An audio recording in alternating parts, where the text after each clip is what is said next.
Yeah. So I've got a system on my pedals where every time I strike the drum, a signal sent all the way out, all the way back here into my little box here, into this thing here, and it sends off a sample to my front of house guy, so he can EQ that accordingly. So I don't. For most metal bands, I actually don't use mics because it's hard to mic really fast enough. It turns into a bit of a mess. It's just so much low end and it's really hard to mix. It's a lot easier if you're using a sample, and you should be able to pick that up tonight. The sample is really defined and clear, and I think amplifies what you're doing on the kit out front, especially in a metal context. It's awesome. So basically, yeah, the trigger system's great for a metal context. A lot of people don't like it or think it's crap or cheating and all that sort of stuff, which is fine, whatever. I just invite you to try and, you know, fix it properly. Play and see stuff and see how you go. So, but yeah, as I was saying with the stuff on the pads, so if when you're developing your own practice routines and stuff, I think it's great to sit there and figure this stuff out at whatever tempo you're doing. But once you start getting comfortable, you know, throw a challenge in.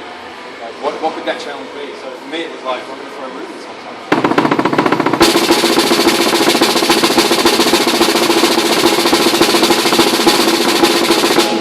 And then again, what happens if you need another challenge? You throw accents in.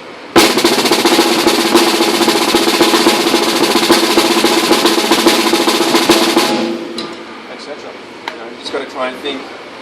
Don't get complacent. You know, never get complacent. Always think, how could I push this further, or how could this be done, you know, better, etc. Another cool thing I wanted to talk about was, which again involves what I call playing for your front of house guy. So everything I do, you know, there's a few sacrifices I have to make. Like, you'll probably find for a metal guy, my cymbals are fairly high. A lot of guys will have, like, you know, cymbals down here or over on the side. It's actually quite low at the moment. When I get home on this tour, I'll be raising everything up quite high, because when I go in the studio, there's as much separation between the cymbals and the drums as possible. So I don't want any splash bleed or hi-hat bleed coming into these microphones that my front of house or my studio engineer has to deal with. So I try to take that element away by raising everything up. So it's what I call a sacrifice, because I'm less comfortable, but I think the end result for the listener is going to be a more better experience. So raising the cymbals is one way you can do that. The other way is just working on your consistency, hitting the middle of the drum. One thing I try to do every time I've got a new snare drum skin, I used to draw dots in the middle, but now I don't. I just try and make the smallest, you know, corrosion in the center of the snare drum as I possibly can. So every time I have a new snare, I look and I go, well, that's more accurate than the last time, you know. So every time you wear your snare drum away, there's always like a more accurate hole in the middle of the drum. At least that's what I try and aim for, you know. Because you get the most tone, unless you're going for a specific noise or something, you get the most tone out of the middle of your drum. Always.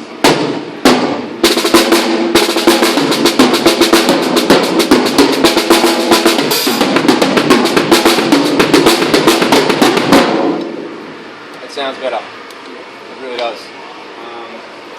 So a lot of the things I do, are for my front of house guy, and that comes between a relationship. We've been working together for like 5 years, so you know, he will openly tell me if something is like dog shit, and I have no worries, because I'm like, sweet, we've got something to work on, you know. So this tour we've actually got a new song that we're doing. So I know that at the end of the set he's going to be like, oh man, like, you know, that part there, he's like, I really need you to lift your game on that, or, you know, that needs to be hit hard, or I need you to sometimes, can you lay back a bit because you're killing the violin, or you're killing the bass there, or something like that, you know.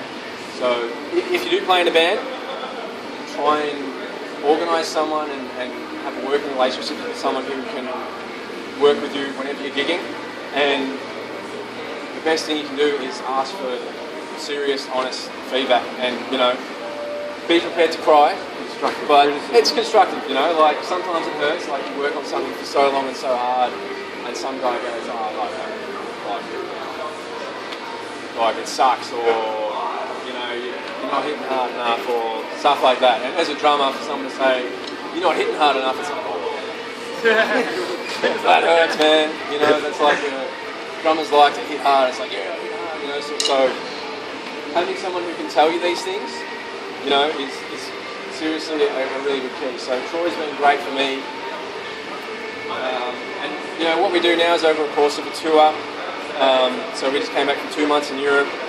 And at the end of it, you'll be like, oh, look, you know, like, everything's cool, but I still think we could do this certain part a little bit better and whatever. So I go home and work on it. So hopefully on this tour it's fixed, you know. And each time, the front of house sound's going to get better. So it gets to the point now where he barely touches the drums on the faders at the front of house. All he's doing is actually mixing the band. So I'm in control of the dynamic. This is what I mean by dynamic awareness. Okay, so stuff like rim shots and all this sort of stuff. This is like quite critical for your front of house guy. There might be sometimes where you think, oh, this looks awesome, I'm hitting hard, that sounds great, but your front of house guy having a nightmare. You know, he's trying to chase you and mix the band at the same time. You know, that's quite a challenge for you to do, and I think the music's going to take you for that. So definitely, you know, raising the cymbals and keeping your linear dynamics even is something that work on as much as possible. Depending on what time, I think, what time to do. 7:40. 7:40. All right, cool.